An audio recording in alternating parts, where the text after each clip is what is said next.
Good morning, good afternoon, good evening, my fellow YouTubers, Facebookians. This little book I'm reviewing is called The Orvis Pocket Guide to Fly Fishing for Bass by William G. Tapley. Now, first of all, I gotta say this book is highly a good book if you're interested in bass. If you're not in the area for bass, I highly recommend you put this book on hold until you get to an area where you might need the book for bass fishing. This goes like this. Bass introduction. The lure of fly rod bass fishing. Bass in the shallow waters. Bass on top. Chapter 3. Bass under the surface. Chapter 4. Rigging up. Chapter 5. Casting retrieving. Chapter 6. Navigating. Chapter 7. Catching bass and flies. Chapter 8. When to go. Chapter 9. Where to go.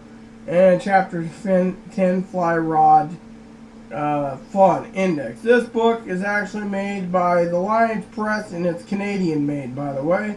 Now, one of the things that I have to say is I enjoy the most is when you're getting ready to talk. Sometimes they change the topics, but for rigging up, talks about the weight you need for fly fishing bass, and usually a bass rod will be X amount to X amount weight, so that's one of the things. Now, if you're not bass fishing, you don't need this book, but for me, reading it gave me an insight of where to go. We do have bass around here, but the problem is we have bass that is slow somewhat, not too much bass lakes in eastern Washington. So, until you find a bass area, this book would not be useful that much.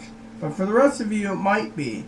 I give this book 6 out of 10 just because it was an Orvis guide. And no, I'm not endorsed by Orvis, but it is a good book. I highly recommend it for anyone who wants to be beginner fly fishing for bass. This book would be good.